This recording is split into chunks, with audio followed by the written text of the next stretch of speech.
مرحبا. اليوم حضرت كيكة شوكولا هشة طرية اقتصادية، ما بدها لا خلاط ولا خفاقة، بتنجح معكم من أول مرة. وحضرت كمان معها صوص كراميل كمان اقتصادي وطعمته كتير طيبة. رح تصير هي الكيكة إدمان ليلي بجربها.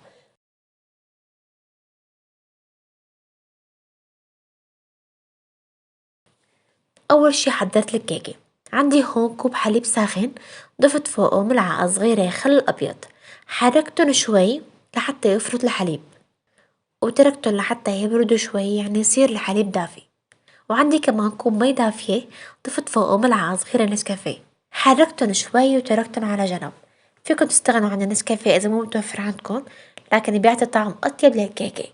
وحطيت بصحن حبتين بيض بحجم كبير، وفوقن كوب ونصف سكر، وملعقة كبيرة فانيليا.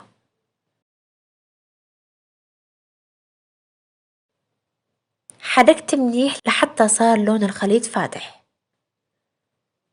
ورجعت ضفت تلتين كوب زيت نباتي،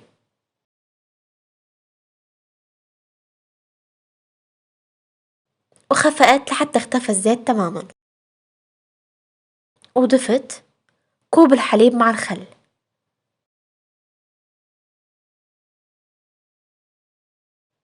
وكوب المي مع النسكافيه،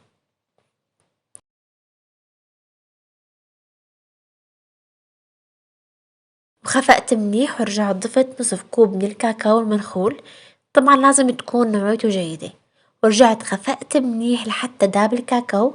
وآخر شي ضفت كوبين من الطحين، فيكم تضيفوا طحين حلويات أو طحين متعدد الاستخدامات من النوع الفاخر أو طحين الزيرو. وضفت ملعقة صغيرة كربوني بكربونات الصوديوم، وملعقة كبيرة بيكنج باودر، ودخلتهم مع بعض.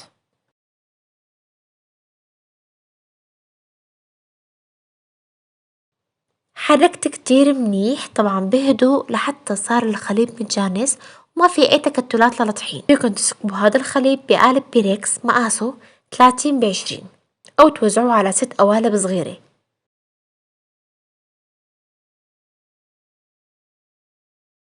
أنا وزعته على 4 قوالب صغيرة الحجم، والباقي حطيتهم بقالب مدور طول قطره 18.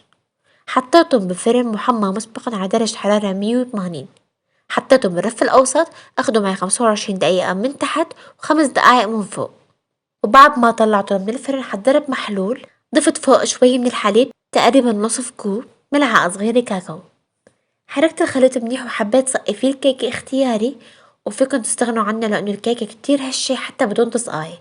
أنا ما صقيت كل الكيكة بس صقيت القوالب الصغيرة، وعلى الحالتين رح تكون كتير هشة.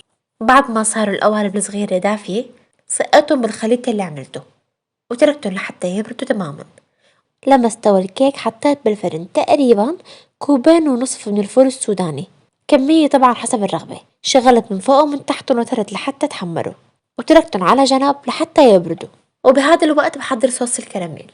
عندي هون كوب وربع من السكر، ضفتهم بمقلاية، فيكن تضيفوه بأي طنجرة أو أي نوع مقلاية متوفر عندكن، بس الأفضل تكون سطحها واسع. طبعا حطيت السكر على نار هادية بدون أي تحريك لحتى تشكل عندي طبقة سائلة، ووقتها بلشت بالتقليب لحتى ذابت كل كمية السكر وصارت بهذا الشكل، يعني ما في أي تكتلات للسكر.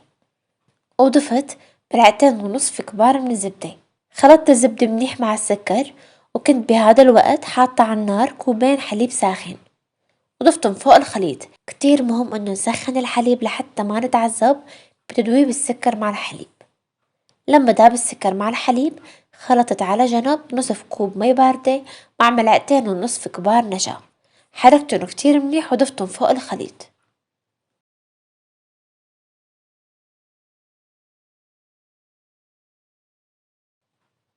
ضفته وأنا عم حرك، وضليت حرك لحتى صار قوام الكراميل بهذا الشكل تقيل ومتماسك. طفيت النار وضفت الفول السوداني المحمص،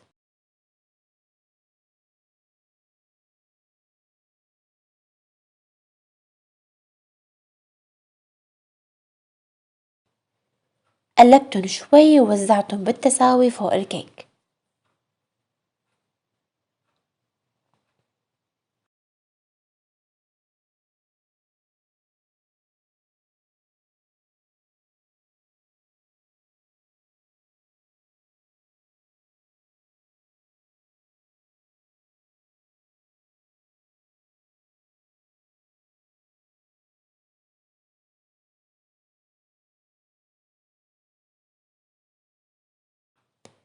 وتركتن على جنب لحتى يبردوا تماما.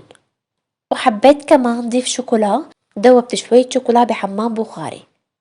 إضافة الشوكولا بتخلي الكيك طعمتها كتير قريبة على بسكوتة سنيكرز وكمان أطيب. وزعت الشوكولا على الكيك وصار جاهزة بهذا الشكل. هاي الكيكة أطيب كتير تاني يوم، بس ما بظن إنه تتحمله لأنه ريحة الكراميل والكيك بالبيت صعب الواحد يقدر يقاومه. بتمنى تجربوها وتعجبكن وترجعوا تبعتولي صور تجاربكن. ألف صحة وعافية مقدما، ومع السلامة.